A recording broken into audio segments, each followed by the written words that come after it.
Jo, så skal vi lige snakke om plusstykker her sammen. Og så jeg kan se, at 2 plus 2, det giver 4,5. Og det gør det, fordi... Ej... Nu kommer jeg til at skrive på tavlen. Nå, så viser jeg bare den her flotte planche, som jeg næsten selv har lavet, i hvert fald overhovedet ikke stjålet fra Google ved siden af. Nå, det er også ligegyldigt. Er der nogen, der har kage med eller sammen? Nej. Der er ikke engang kage med. Overhovedet ikke nogen. Jo. Torben, hvorfor har du 2 forskellige sko på? Det gik lidt hurtigt lige i morges, fordi jeg var i gang med at bygge et lejehus, eller et sommerhus. Hej, lille B! Ej, nu skal det ikke gøre. Vi har sofa i går, ikke? Fuck, jeg har bare ondt over det hele. Min ryg og min arm. Ej, nej, hold nu op. Og så ved I hvad, så har jeg faktisk også lige været på stranden. Ja. Vi har ikke dig. Jeg har faktisk også glemt min datter, så jeg vil også lige hellere ud og ringe til hende. Jeg tror, det er en god idé. Godmorgen, Line B. Mads, hvem er Jesper Bungsum? Det er ikke sådan en maler.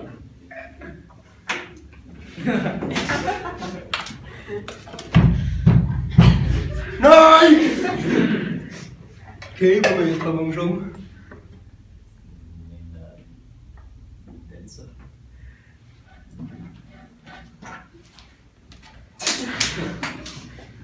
Marie, hvem er Jesper Bungsum? Det er en forfatter.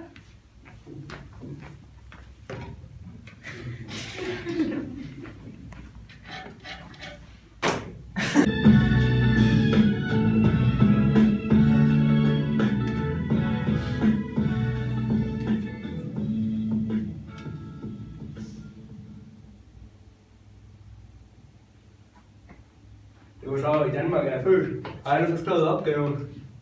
Ja. Det var godt, de starter bare.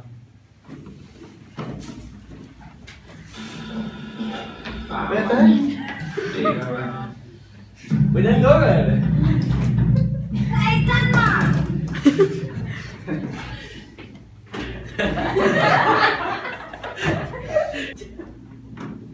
Hvad så?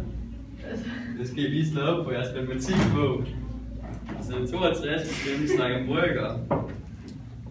Men nu skal jeg lige høre i weekendknikker, så bygger jeg lige sådan et sommerhus til min lille dreng. Han hedder Viggo, by the way. Og jo, og så Sønderjysk skal spille mod Viborg, ikke? Bum, bum! Vi er 1, 2, 3 der, i mål lige op i krydset. Og det var bare super, og så blev langt, at vi skal lige have den der lige i hovedet. Hvad så er Hakke? Har du fået op med nogle dage på men så er det. Jeg er mere hestehus dernede med. Og jeg ikke... Ej, det er... Okay. Jeg kan mangle lidt lige... Altså Martin, har du været til fest eller hvad? Ja. Har du skrevet nogle demo? Nej.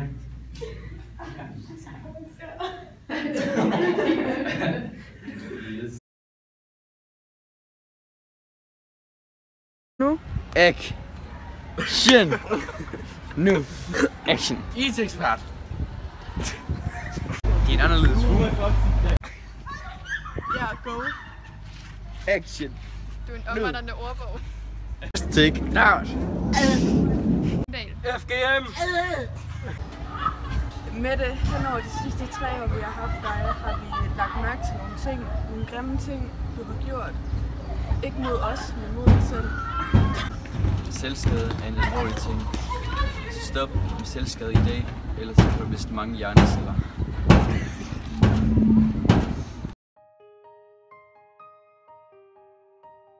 Hilmer spørger, Ja. hvad vil du huske ham for, eller sådan noget? Hvorfor er den ikke stoppet? Prøv at sige noget.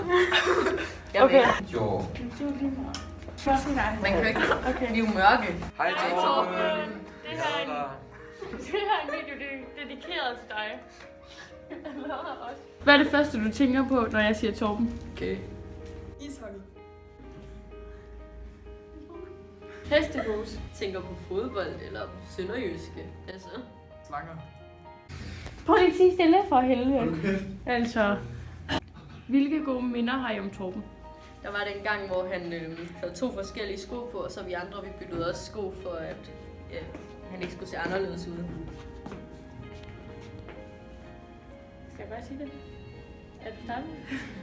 Da vi slået dig på Perleholm med den fælles klange i Væsling. Bare jeg kører. Ja, du tog en gang fejl, hun var kærester, fordi de havde lige slået op. Har du nogle gode råd til Torben? Bare behandle din nye klasse, som du gør behandler os. Det skal nok gå. Hvad var det, jeg skulle sige egentlig? Du skal ikke spise for meget kage, fordi på et tidspunkt, der kommer den til at sætte sig. Hvad fanden var det, jeg skulle sige? Hvad siger Torben ofte? Har du en kæreste? Altså, hvis der er nogen, der har lyst, må I godt tage noget kage med. Husk kampen på lørdag kl. 18. Vigtigt. Sønderjyske mod Midtjylland. Shit, du er dum. Det var ikke personligt men. Undskyld. Du får styr på, hvad du siger, inden du kommer med et dårligt eksempel. Nu. Møgen.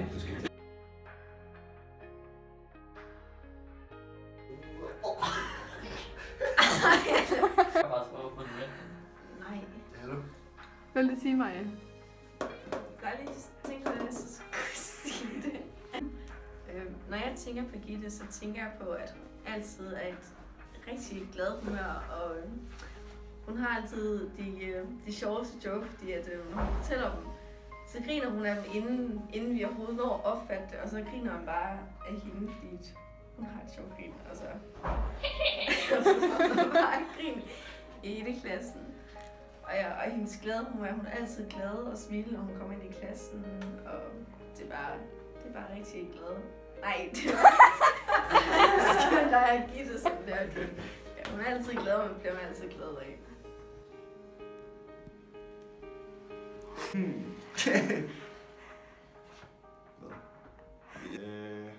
Tysk. Når jeg tænker på Gitte, så tænker jeg altid på dengang i mindre klasser, hvor hun altid havde den kloge klasse, og så havde vi den der lille hyggeklasse. Fordi jeg synes simpelthen, hun var en rigtig sådan, flink person, synes jeg. Jeg havde aldrig rigtig haft hende. Kun til idræt, og så synes jeg, hun hjalp en rigtig meget. Og jeg er glad for, at vi stadig har haft hende helt herinde til 9. fordi hun har været virkelig hjælpsom og en rigtig dejlig person. Når jeg tænker Gitte, så tænker jeg på den gang, hvor at vi lige skulle til flytte skole, og jeg var rigtig, rigtig bange, fordi at på min gamle skole, der havde jeg en rigtig god lærer, som var god til at forstå det der med, at jeg var en spasser, eller hvad man kan sige. Jeg var helt vildt bange, men så fik vi Gitte, og så blev jeg helt glad og tryg og rolig indeni, fordi Gitte var så sød og rar og forstående.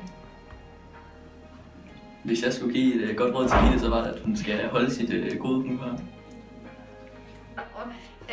Hvis jeg skulle have et godt råd til Gitte, så synes jeg, at hun skulle have mere bevægelse i sine timer. Altså være lidt mere udenfor i hendes timer, fordi at, jeg tror, hun vil være rigtig god til. Et godt minde, eller sådan noget Gitte hun har lavet med os, det var da vi lavede Headhunter, og hun lærte os et eller andet leg, hvor man sætter en rundkreds, og så skal man sådan blinke til hinanden. Ja, og det var vores klasselærer, vi var rigtig lang tid på det, og det var bare det sjoveste leg nogensinde, og bare sådan, selv når man sådan går i 9. klasse nu, så kan man stadig huske den der leg, og man synes stadig, det er sjovt, når man leger.